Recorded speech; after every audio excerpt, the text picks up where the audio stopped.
They lied about our brothers and sisters who are other Atlanteans, if you want to call us that. They call them Lemurians, and they tell you that Lemuria was a civilization that came before Atlantis to completely cut you off from the truth that no, it did not. The Lemurians are our brothers and sisters who were Atlanteans who got stuck behind those other two ice walls. We are in the first ice wall, which they call Antarctica, but it's land behind that ice wall of Antarctica. And they call all our brothers and sisters over there Lemurians or Lemuria, right? So everything that ever was or ever will be already exists. Let me repeat that. Everything that ever was or that ever will be already exists, but it exists on different frequencies. You think of an object as existing in a location. We don't think it that way. We think that location is a property of the object.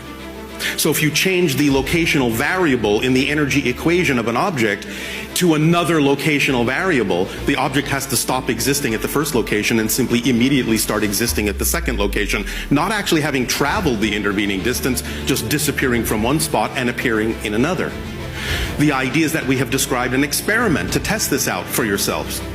The idea of taking something that has very little friction, very little mass, like a hollow conductive ball of steel, of copper, and putting it on a very flat table, as flat as you can make it, that is at least 10 feet long, putting it at one end, and with whatever technology you have, making it resonate to the point where you can read its entire energy equation. Then move it to the other end of the table, take another reading, and see if your technology is sensitive enough to tell the difference between those two frequencies, because there should be a difference.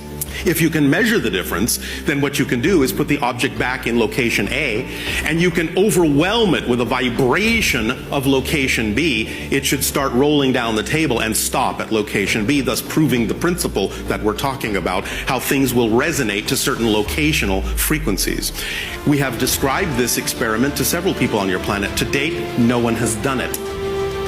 Although, on the other side, again, we will only go so far until we know that you are ready for more, because it would be the equivalent, let's say, of handing a child a nuclear weapon. What was like the first society or like civilization? What, like, can you talk about it? The first indigenous civilization? Just first civilization ever. You mean visiting your planet?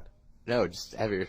Just like first one. Well, when you say that, we are attempting to differentiate between the idea of civilizations that were indigenous to your planet, of which there are a few, many of you know nothing about, and civilizations that may have come from elsewhere and colonized for a while and not remained. Because there is a difference between those two ideas. So, the first civilization, in a sense, that didn't necessarily remain as an indigenous civilization is often referred to in your ancient literature as the Anunnaki.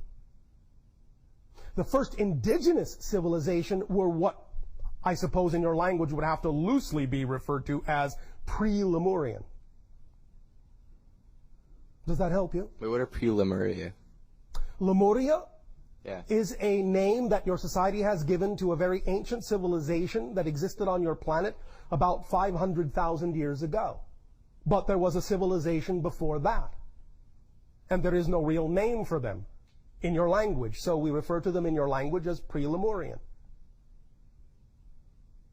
Cool. Does this help? Yeah. What is the fascination you all have with that temperature?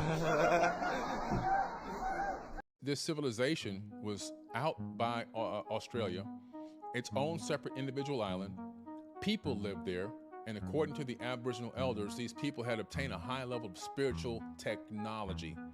They were so highly advanced, they had the capability of telekinesis, psychic abilities. They could move things around with their mind. They had an advanced city. They had achieved a golden age, the very first golden age on this planet. And at some point, like all cyclical civilizations, there was a rise and there was a fall. At some point, something happened. There was some type of geological disaster and destruction, and the island sunk, destroying most of the people, but some had made it over to Australia. The Aboriginals claimed that they were seeded on this planet by Pleiadians,